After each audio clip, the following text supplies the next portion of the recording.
अस्सलामु अलैकुम वरहमतुल्लाहि वबरकातुहू। दुरूद पाक पढ़ लीजिए भाई।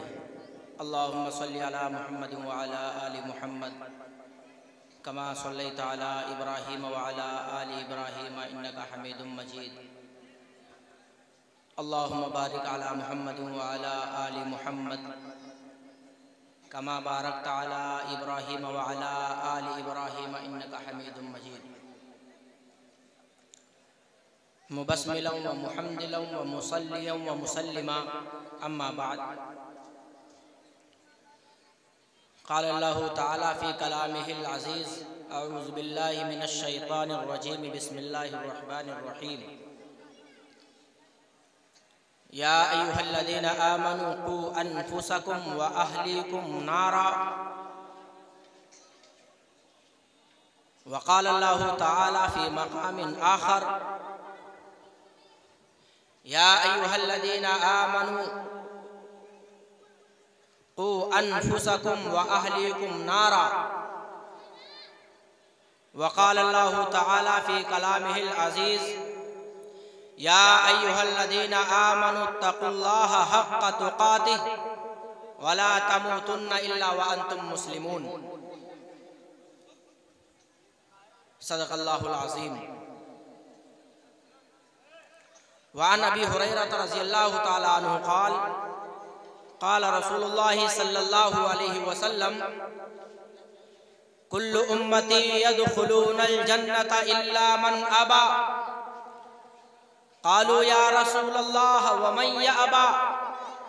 क़ाल रसूलुल्लाहि सल्लल्लाहु अलैहि वसल्लम मन अताअनी दखलल जन्नह व मन असानी फ़क़द अबा।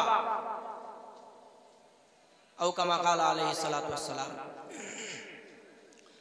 मोहतरम बुजुर्गों और दोस्तों और अजीज साथियों,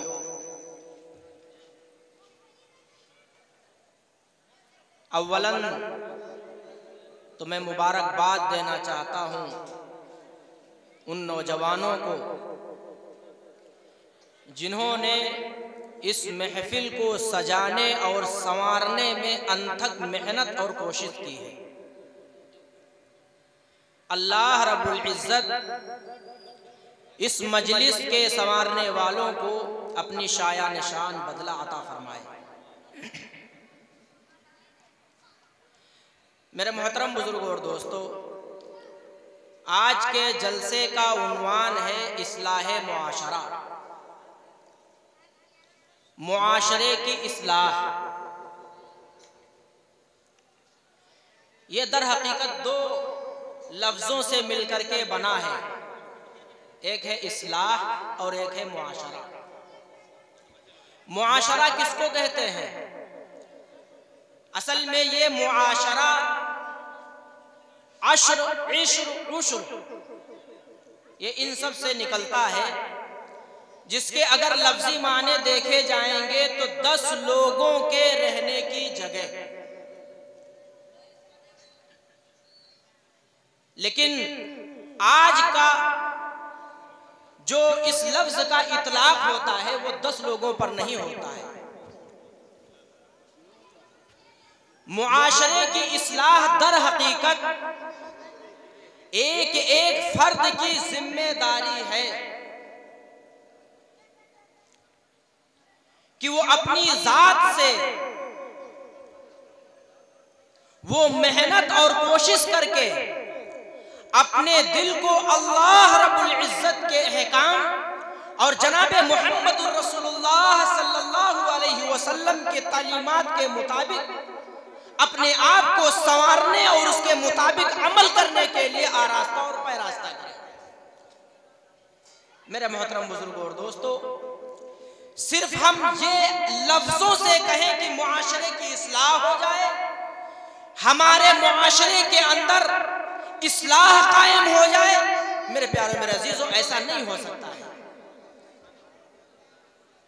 बल्कि शौहर को, बीवी को, बच्चों को, माँ बाप को, हर एक को इस जिम्मेदारी को अदा करना होगा। और जब हमारा घराना एक नमूना बन जाएगा, हमारे घराने के अंदर जब वो ताल्लुक से लोगों के अंदर शौक और जज्बा पैदा हो जाएगा।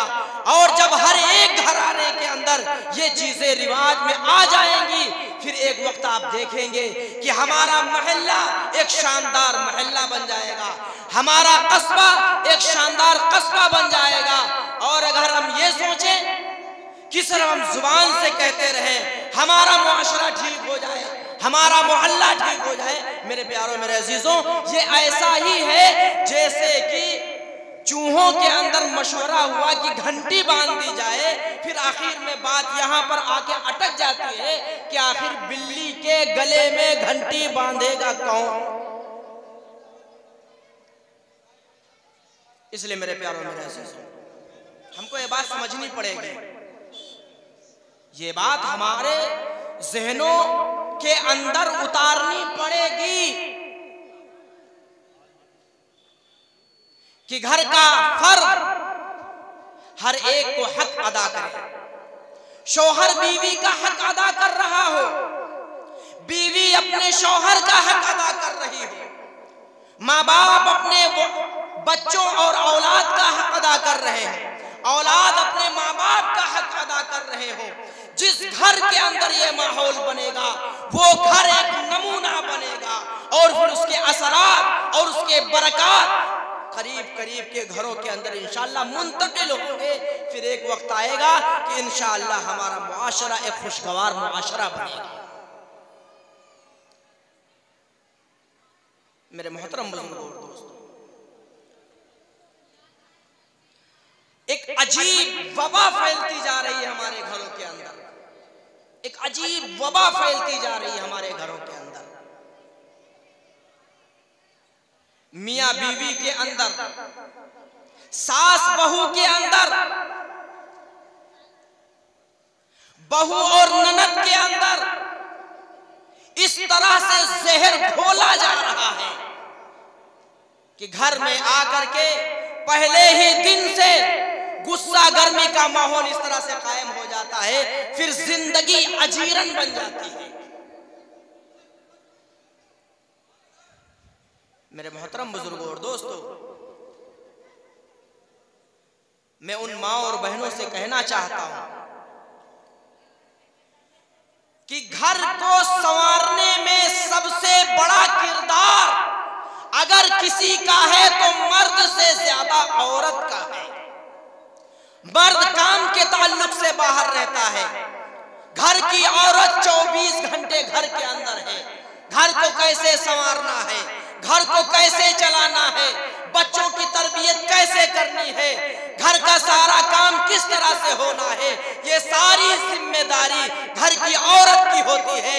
इसलिए मेरी माँ और बहनों, अपने कानों को खोल करके ये बात सुने कि अगर आप अपने घर को नमूना बनाना चाहती हैं, अगर आप अपने घर को एक बेहतरीन नमूना और एक खैर बरकत वाला घर बनाना चाहती हैं, तो सबसे पहले जिम्मेदारी आपकी बनती है कि जैसे ही आपका शौहर घर के अंदर आए उससे खुशी से उसका इस्तकबाल कीजिए, खुशी से इस्तकबाल कीजिए। आज जो मियाँ बीवी में झगड़ा और जो अनबन बढ़ रही है, उसकी सबसे बड़ी वजह क्या है? मेरी माँ और बहनों गौर से सुनो, उसकी सबसे बड़ी वजह यह है कि इंसान 24 घंटे 12 घंटे बाहर रह करके कहीं मजदूरी कर रहा है, कहीं खेतों में काम कर रहा है, कहीं दुकानों पर बैठ करके जरिए मुआश हलाल रोजी हासिल कर रहा है। थका मांदा घर के अंदर आता है, लेकिन जब घर में दीन नहीं होता है, हमारी माँ और बहनों के अंदर दीनी माहौल नहीं होता है, तो जैसे ही शौहर घर में आएगा एक एक घर की शिकायतें बयान करना शुरू कर दे। आज ये खत्म हो गया है, आज ये राशन खत्म हो गया है, आज फला जगह से ये मामला हो गया है, और आज आपके बच्चों के अंदर ये लड़ाई हो गई है। मेरी माँ और बहनों, यहीं से लड़ाई झगड़े की बुनियाद शुरू हो जाती है। ये एक तल्ख हकीकत है जो हर घर में तकरीबन पाई जाती है।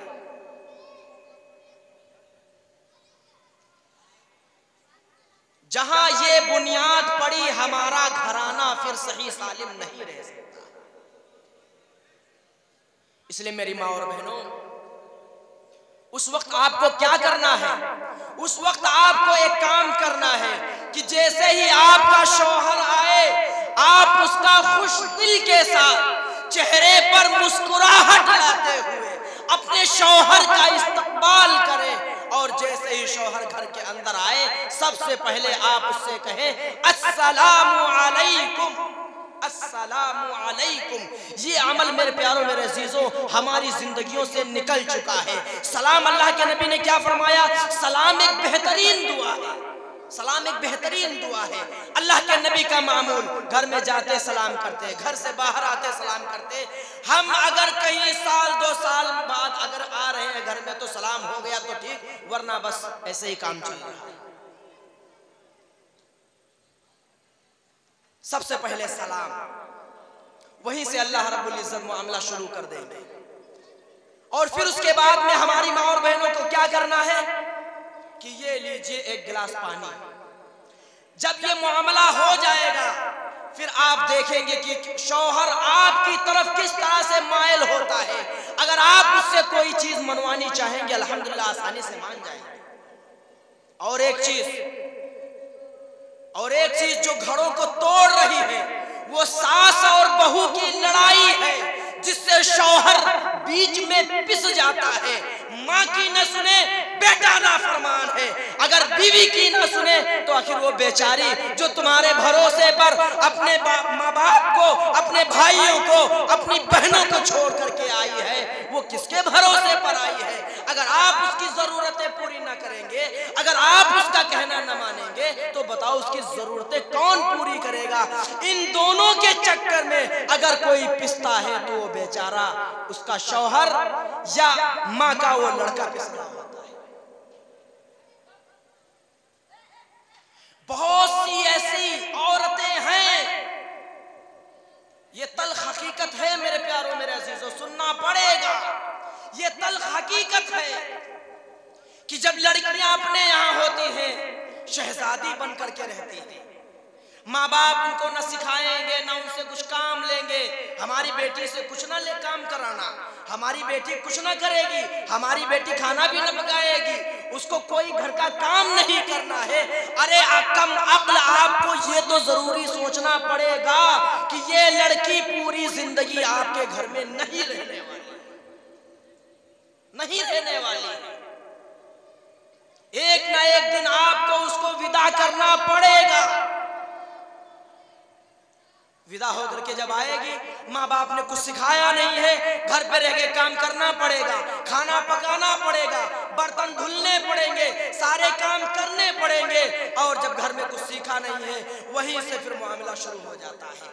इसलिए मैं उन माँ बाप से कहना चाहता हूँ, यकीनन आप अपनी औलाद से हद दर्जे मोहब्बत कीजिए, लेकिन जो जिसका काम है, जो जिसकी जिम्मेदारी है, उस जिम्मेदारी से उसको आशना कराइए, उसको सिखाइए।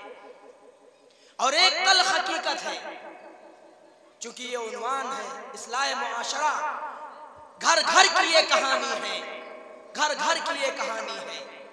मेरे प्यारों मेरे अजीजों, अगर हमारा घर न ठीक होगा, अगर हमारे घर की इस्लाह न होगी, तो हमारा मोहल्ला कभी भी इस्लाह नहीं कर सकता है, हमारे मुआशरे में फिर इस्लाह नहीं कायम हो सकती है।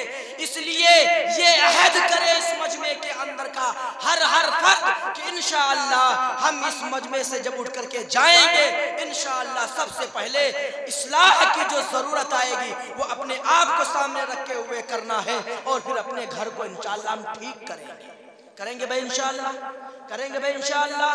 हाँ, एक और तल्ख हकीकत है कि कुछ माँ बाप तो अपनी लड़कियों को बाकायदा ये तक सिखला देते हैं कि घर में जानना, शौहर के अलावा किसी का कहना न मानना। अगर शौहर की अम्मा कोई काम कहे, काम न करना, इस तरह से जहर घोल दिया जाता है। घर में आती है, माँ कह रही है, नहीं मान रही है, लड़ाइयाँ शुरू, झगड़े शुरू, और फिर क्या होता है, आखिर में तलाक की नौबत आ जाती है।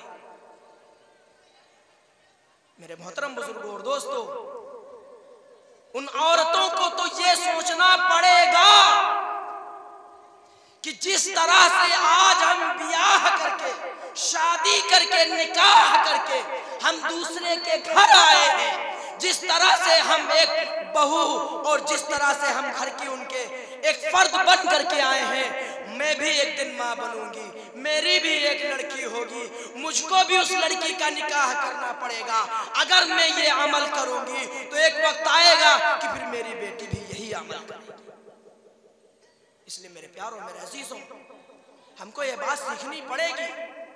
हमको हर एक का हक क्या है, हर एक का हक क्या है, माँ का हक क्या है, बाप का हक क्या है, वालिदैन का हक क्या है, और इसी तरह से शौहर पर बीवी का हक क्या है, बीवी पर शौहर का हक क्या है, ये क्या है हुकूक अदा करने पड़ेंगे।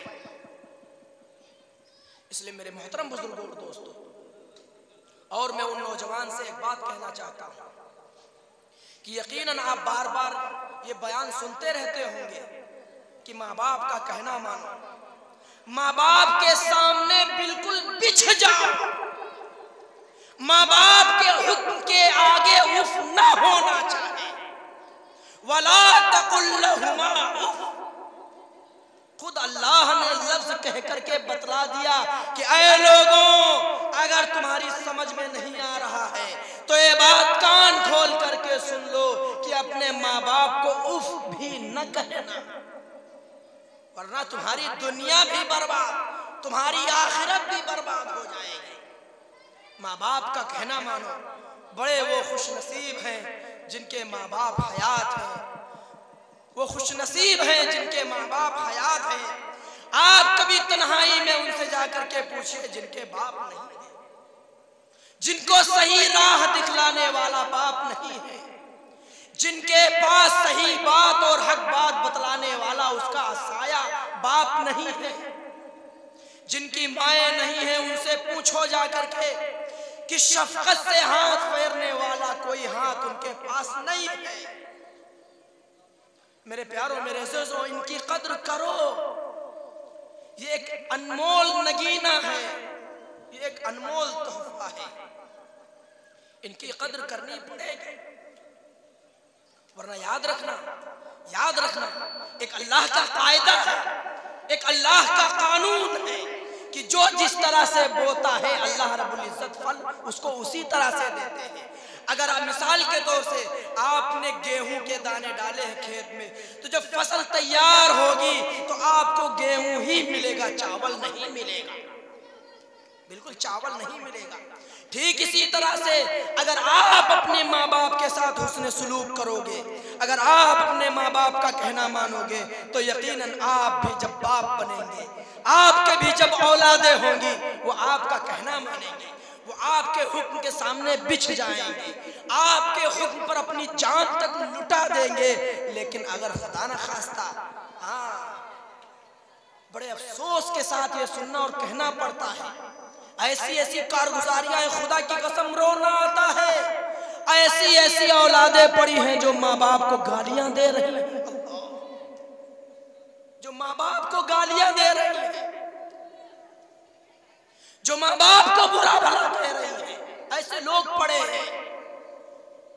आपने बारहा सुना होगा कि एक बेचारी बूढ़ी माँ, ओल्ड एज होम आजकल अल्हम्दुलिल्लाह बन रहे हैं, हाँ, बड़े शौक से अपने माँ बाप को ओल्ड एज होम के अंदर लिए जा रहे हैं। वहाँ क्या कहते हैं, वहाँ अम्मा बड़े आराम से रह रहे हैं, हफ्ते में 10 दिन में 20 दिन में जाएंगे, एक मरतबा मुलाकात करके आएंगे, अम्मा बहुत आराम से है। इसी तरह एक लड़के ने अपने माँ को जब ओल्ड एज होम के अंदर दाखिल किया, वक्त गुजरता रहा, 20 दिन बाद, महीने बाद लड़का जाता, माँ से मुलाकात करके चला आता। एक मर्तबा जब माँ बिल्कुल करीबुल मर्ग हो गई, मरने के करीब हो गई, तो माँ कह रही, बेटा, मेरे नौजवानों गौर से सुनिएगा, गौर से सुनिएगा। माँ कह रही है, बेटा ऐसा करो, जिस कमरे में मैं रह रही हूं यहां पर एक एयर कंडीशन लगवा देना, गर्मी बहुत होती है। बेटे ने कहा, अच्छा और क्या है? कहा, बेटा यहां पर एक फ्रीजर लगवा देना, गर्मियों में भी गर्म पानी पीने को मिलता है, ठंडा पानी नहीं मिलता है। लड़के ने कहा, अच्छा और क्या है? कहा बेटा मैं जिस चारपाई पर लेटती हूँ उसके ऊपर बेहतरीन एक गद्दा मोटा डलवा देना। लेटने की वजह से जिस्म में वो गड़ता है जिससे निशान पड़ जाते हैं। ये मोटी मोटी चीज माँ गिनवाती रही, बेटा गिनता रहा।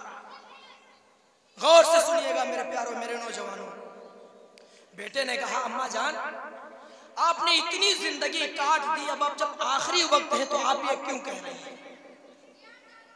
आपने अपनी पूरी जिंदगी यहीं पर काट दी, अब आप क्यों कह रही हैं कि फ्रीजर लगवा देना, एयर कंडीशन लगवा देना, गद्दे डलवा देना, बेहतरीन कालीन डलवा देना, ये क्यों है? ऐसा क्यों कह रही हैं? मेरे प्यारों, मेरे अजीजों, माँ बाप एक कीमती साया है। माँ बाप के बाद बगैर अपने फायदे के कोई मशवरा देने वाला नहीं होगा। ये बात आप अपने कापियों पर नोट कर लें। मैं जो बात कह रहा हूं मेरे साथ ये पेश हो चुकी है कि माँ बाप के बाद हकीकत में सही मशवरा देने वाला कोई ना होगा। अगर कोई मशवरा देगा तो अपने फायदे के ताल्लुक से देगा। सिर्फ माँ बाप ऐसे हैं जो बेफायदा, बेगरज, बेमकसद अपने औलादों को हक की और बेहतरीन कामयाब की दुआएं देते रहती है। बेटा कह रहा अम्मा जान आप ये क्यों कर, आपने तो जिंदगी काट दी। माँ रोते हुए कह रही है बेटा मैंने तो अपनी जिंदगी काट दी है, मैंने तो अपनी जिंदगी काट दी है, किसी भी तरह से काट दी है। लेकिन ए मेरे बेटे तुम जिस घर में रहते हो वहां एयर कंडीशन भी लगा है। ए मेरे बेटे जिस घर में तुम रहते हो वहां फ्रीजर और ठंडा पानी भी मुहैया रहता है, दस्तयाब रहता है। मेरे बेटे तुम जहां पर आराम करते हो वहां पर बेहतरीन नर्म गद्दे पड़े रहते हैं। मेरे बेटे तुम जिस घर में रहते हो नौकर चाकर लगे रहते हैं। लेकिन ए मेरे बेटे जब तुम्हारे बेटे होंगे, जब तुम्हारे बेटे तुम्हारी उम्र को पहुंचेंगे, जिस तरह से तुमने मुझे यहाँ पर छोड़ा है अल्लाह उसका बदला ये देंगे कि तुमको भी ओल्ड एज होम के अंदर पहुंचाया जाएगा। तो जिस तरह से मैंने यहाँ पर रह करके ये मुसीबतें बर्दाश्त की है, ए मेरे बेटे अगर अब तुम ये लगवा दोगे तो जब तुम यहाँ आओगे तो आराम उठाओगे, तुम आराम उठाओगे। मेरे प्यारों, मेरे अजीजों, कभी हम तन्हाई में बैठ करके सोचें तो कि अल्लाह ने ये क्यों कहा है कि बाप जन्नत के दरवाजों में से एक दरवाजा है। आखिर अल्लाह ने ये क्यों कहा है कि माँ के कदमों के नीचे जन्नत है? आखिर क्यों कहा? क्या जन्नत इतनी आसान चीज है? क्या जन्नत इतनी आसान चीज है कि जो चाहे खरीद ले, जो चाहे जन्नत का हकदार बन जाए? क्या जन्नत के जो 8 दरवाजे होंगे, 8 दरवाजे होंगे, तो क्या जन्नत के दरवाजे इतने कीमती नहीं हैं, इतने बेकीमत हैं कि जो चाहे उससे गुजर जाए? नहीं मेरे प्यारों, मेरे अजीजों, ये बाप है जिसने हड्डियों को बाकायदा उसने गला दिया है तुम्हारे लिए। ये बाप है, ये माँ है जिसने सारी आराम और राहत की चीजें कुर्बान कर दी है तुम्हारे लिए। इसलिए मेरे प्यारों, मेरे अजीजों, ये बातें हमको सोचनी पड़ेंगी और सोच करके ये बातें अपनी जिंदगी में लानी पड़ेंगी। वरना याद रखना, जैसा हम करेंगे अपने माँ बाप के साथ वैसे ही जब हम जैसे ही हम बाप बनेंगे, हमारी जो है खातून माँ बनेगी। अगर हम उनके हुकूक ना अदा करेंगे तो ये भी हमारे साथ ऐसा ही करेंगे। जैसे एक बाप ने कहा बेटा ये क्या है? लड़का कह रहा है अब्बा ये कौवा है, ये कौवा है। बाप ने दूसरी मर्तबा कहा, बेटे ने कह दिया कौवा है। तीसरी मर्तबा कहा, बेटे ने बता दिया। लेकिन जब बार बार पूछा, 4-5 मर्तबा बा ने पूछा, लड़का तेज आवाज से बोल रहा है, क्या तुझको दिखाई नहीं देता? क्या तुझको दिखाई नहीं देता ये कौवा है? बाप के आंखों में आंसू आ गए और कहा बेटा जब तेरी जगह पे मैं था, मेरी जगह पे तू था, तू छोटा था, जब तेरा बाप था तूने 20 मर्तबा पूछा था, हंस करके 20 मर्तबा जवाब दिया था, बेटा ये कौवा है। आज का नौजवान कहां जा रहा है? बड़े अफसोस की बात है, एक और तल्ख हकीकत है, सुननी पड़ेगी कि आजकल एक एक दो दो मिनट की रीलों से आदमी इमोशनल हो जा रहा है। कोई वाकया आ गया, किसी ने किसी माँ बाप के साथ हुस्ने सुलूक कर दिया, आदमी रो रहा होता है, इमोशनल हो जाता है रील्स देख करके। अरे तेरे घर के अंदर वो सरमाया पड़ा है, तेरे अंदर वो सरमाया पड़ा है। आज लोग दूर दूर फोन करते हैं, फला हजरत के पास दुआएं लीजिए, दुआएं लीजिए, लेकिन फला दूर शहर में फोन करेंगे, हजरत दुआ कर दीजिए, हजरत दुआ कर दीजिए, कोई अहम मामला होगा, हजरत दुआ कर दीजिए। अरे तेरी माँ के अंदर वो ताकत है, तेरी माँ की दुआओं के अंदर वो ताकत है। दो चीजें ऐसी हैं जिनकी दुआ अल्लाह रब्बुल इज्जत का अर्श तक पहुंच जाती है चीरते हुए। एक मजलूम की दुआ है, एक माँ की दुआ है, जो सीधे अल्लाह रब्बुल इज्जत की बारगाह में कबूल होती है। इसलिए मेरे प्यारों, मेरे अजीजों, मेरे नौजवान, सब लोग हाथ उठा करके ये अज़्म मुसम्मम करो, ये पुख्ता इरादा करो कि इंशाअल्लाह हम अपने माँ बाप का हुक्म जरूर मानेंगे इंशाअल्लाह। कौन कौन इरादा कर रहा है? हाथ उठाओ भाई। अल्हम्दुलिल्लाह, अल्लाह कबूल फरमाए, अल्लाह कबूल फरमाए। खुदा की कसम, माँ बाप राजी है तो रब राजी है, माँ बाप नाराज है तो रब नाराज है। आप दुनिया कमा ले, अगर माँ बाप नाराज है आपकी दुनिया बेकार है। इसलिए मेरे मोहतरम बुजुर्गों, दोस्तों, ये तल्ख हकीकतें हैं। चूंकि वक्त बहुत कम था, 20-25 मिनट हमसे कहा गया था, उसमें मैंने कुछ बातें आपके सामने पेश कर दी हैं।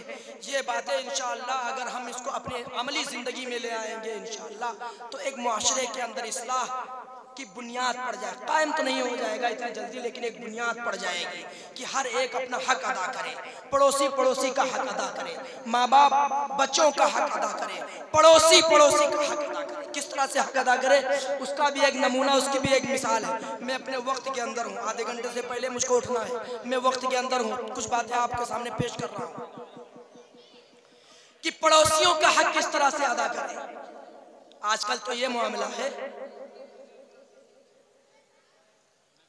कि अगर हमारा पड़ोसी, अगर वो खुश है तो ये हमसे रहा नहीं जा रहा है कि ये तरक्की क्यों कर रहा है, इसके पास दीन भी है, दुनिया भी है, सब कुछ, ये तरक्की क्यों कर रहा है।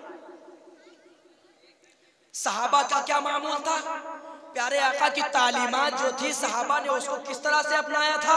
गौर से सुनिएगा मेरे प्यारों, मेरे अजीजों, अगर ये अमल शुरू करेंगे इंशाअल्लाह आप देखेंगे कि पड़ोसियों के अंदर किस तरह से बाहमी इत्तेफाक हो जाएगा, किस तरह से पड़ोसियों के अंदर बाकायदा एक मोहब्बत कायम हो जाएगी कि एक सहाबी जो खुद जरूरतमंद है उनके घर बाकायदा एक सिरी है। सिरी समझते हैं जिसको हम और आप कल्ला बोलते हैं, बकरे का जो बाजार से लेकर के आते हैं उसको सिरी बोलते हैं। एक सहाबी के घर सिरी आई जो खुद जरूरतमंद थे, लेकिन आपस मियाँ बीवी आपस में बढ़ कर के मशवरा कर रहे हैं कि हमसे ज्यादा जरूरतमंद तो हमारा पड़ोसी है, हमसे जरूरतमंद तो हमारा पड़ोसी है, बगल वाला है। तो ऐसा करो हम अपने इस्तेमाल में उसको न लाएं, बल्कि हम ऐसे ही गुजारा कर लेंगे, हमारा पड़ोसी ज्यादा मुस्तहिक है, वो ज्यादा हकदार है, इसलिए उसके यहाँ भेज दिया जाए। मशवरा हो गया, यही हुआ कि वो सिरी पड़ोसी के घर भेज दी गई। जब दूसरे के घर पहुंची, गौर से सुनिएगा भाई, जब दूसरे के घर पहुंची तो उन लोगों ने भी यही मशवरा किया कि ठीक है जरूरतमंद तो है, लेकिन हमसे ज्यादा जरूरतमंद हमारा पड़ोसी है, हमसे ज्यादा जरूरतमंद हमारा पड़ोसी है। दूसरे वाले ने तीसरे वाले के घर भिजवा दिया, तीसरे वाले के घर जब पहुंची, तीसरे वाले ने मशवरा किया, ऐसा हो इसको हम अपने इस्तेमाल में न लाएं, बल्कि हमसे ज्यादा वो 4 नंबर पर जो पड़ोसी है उसको ज्यादा जरूरत है, ऐसा करो उसके यहाँ भिजवा दिया जाए। मेरे प्यारों, मेरे अजीजों, ये वाकया लिखा हुआ है किताबों के अंदर। आपने सुना भी होगा कि वो सिरी पूरे मोहल्ले का चक्कर लगाती रही, वो सिरी पूरे मोहल्ले का चक्कर लगाती हुई पहले वाले ने दूसरे के घर, दूसरे वाले ने तीसरे वाले के घर, तीसरे वाले ने चौथे वाले के घर, इस तरह से वो सिरी टहलती रही। बावजूद है कि जिसके घर में गई वो जरूरतमंद थे, इस्तेमाल कर सकते थे, लेकिन अपने से ज्यादा पड़ोसियों का उनके अंदर एक बाकायदा उनके हक को अदा करने का और पड़ोसियों के हुकूक का बाकायदा इस तरह से अल्लाह के नबी की तालीम का असर था। बाकायदा हर एक दूसरे के घर भिजवाया। इस तरह से वो चक्कर लगाते लगाते जिस घर पे निकली थी उसी घर पे वापस आ गई। वो पहला घर जहां से शुरू हुई थी सिरी चलना, पहले ही के घर आ गई। मेरे प्यारों, मेरे अजीजों, ये था पड़ोसियों का हक। आज क्या है? पड़ोसियों के हक को दबा लिया जाए। अगर उसकी दीवार 1 इंच भी आ रही है, हाँ, गोलियां चल जाएंगी, गोलियां चल जाएंगी। फिर ये नहीं देखा जाएगा कि पड़ोसी है या कौन है, ना। इसलिए मेरे प्यारों, मेरे अजीजों, ये कुछ बातें हैं जो मैंने अर्ज की है। सारे हजरात इरादा करो इंशाअल्लाह कि इन तमाम बातों पर हम इंशाअल्लाह अमल करेंगे भाई इंशाअल्लाह। शोहर बीवी का हक अदा करे, बीवी शोहर का हक अदा करे, वालिदैन बच्चों का हक अदा करे, बच्चे वालिदैन के हक अदा करें। इस तरह से जब हर एक पड़ोसी का हक अदा करे, इस तरह से जब आप सबके हुकूक अदा करेंगे और अपने आप को नीचा कर देंगे, मेरे प्यारों, मेरे अजीजों, फिर आपका एक महल्ला खुशगवार महल्ला बनेगा। आपके महल्ले के अंदर एक इस्लाह होगी और जो आपने ये जलसा कायम किया, इस्लाह मुआशरा, इंशाअल्लाह सारे हजरात इरादा करो इंशाअल्लाह कि यहीं से बुनियाद पड़ जाएगी, पड़ेंगे इंशाअल्लाह। अल्लाह रब्बुल इज्जत जो कहा गया है उस पर अव्वलन कायल को बादहु सामिईन को अमल करने की तौफीक अता फरमाए। व आखिर दावाना अनिल हम्दुलिल्लाहि रब्बिल आलमीन।